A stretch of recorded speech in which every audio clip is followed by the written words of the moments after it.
우리는 Team Americas. 입니다. Hello, my name is Edwin. I'm from Colombia and I've been living here in Korea for already 5 years. I'm doing my PhD in Hanyang University and my major is city planning. Nice to meet you.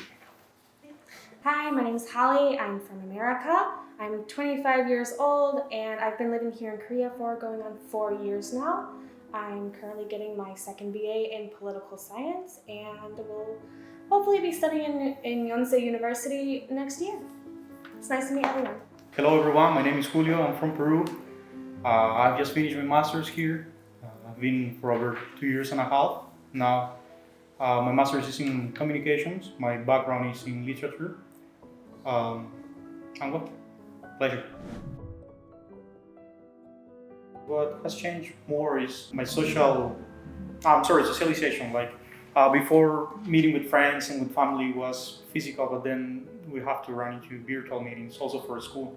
And it was very tough in the beginning because I was not only struggling by myself with my social life, but also I saw my parents struggling and people that are a little bit older than me. I think that being part of this generation kind of helped me to deal with this new sort of platform in which we have to kind of interact virtually, of course.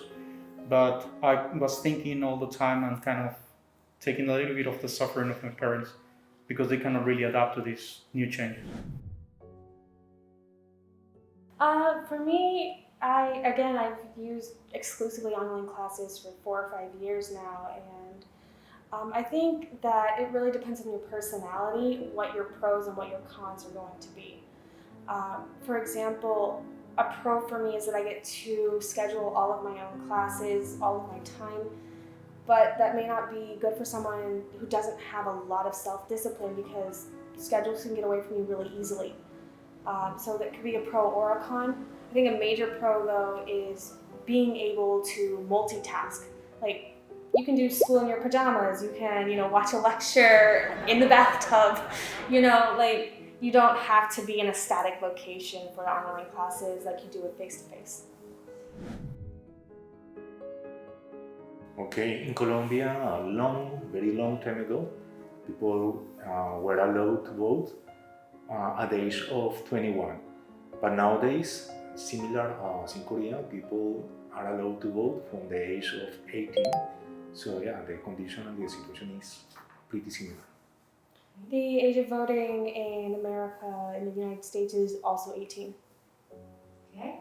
Yeah, same in Peru, 18. I have voted so far in 2 presidential elections and also 3 mayor elections in my country.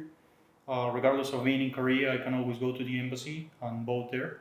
And I think it is a very important duty for citizens because you must feel entitled and responsible for electing the ones that are going to rule. I think that voting is important also because it makes us all equal, from the top CEO of any company to the lower, higher contract guy. They are all equal, they are all entitled to vote. They are responsible for deciding who are going to defend their interests and represent them. I think that that's the most important point, that it is our right and that we must exercise it. In my case, I usually vote not just for candidates, but for ideas which represent my values. So if I can see that those candidates represent my values, I used to vote for those candidates.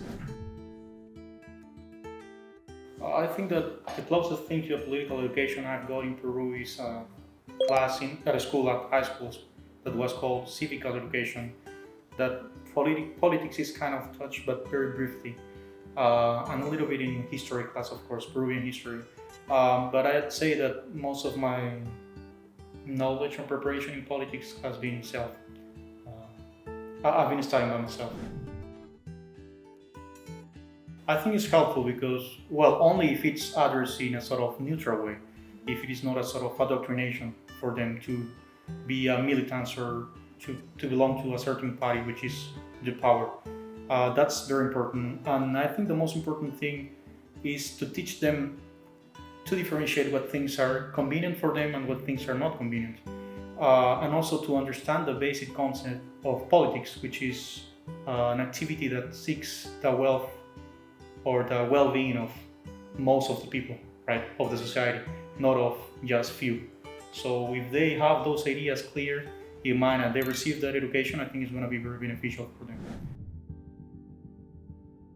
I think that I would love to travel again, and also I would like to go back to the previous life that I had, even though it's not possible anymore because we are no longer the same as we used to be.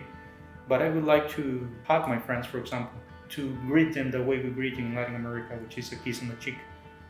Here in Korea, it's not so common, and now you have to do the punch, right? You know, this thing. So it is not the same for me. It's something completely new, and that's quite annoying, honestly. And I will also take some time to think on the people that I lost for this pandemic, to pay them respect, and to live the life fully in their memory, right? Okay, I think it's very important and useful listen to others' opinions and also be heard from others. So listening each other is quite important and useful to build a healthy democracy, but it's important listening each other without fighting. So paying attention to each other in a respectful way is quite useful and important. So I would say for those opportunities, they're not going to come find you. People aren't going to tell them to you. Go out, find them, look for them, find your passions. You have to search for it. Don't wait for it to come to you. All right. I would tell you guys to be strong, mostly in the moments of despair. Try to keep it together and not to live in the past. And don't punish yourself for things that happen and you have no control over those things. Just enjoy your present, be happy, and plan for the future. That's it. 청소년 사회 참여 함께할겜. 함께할겜.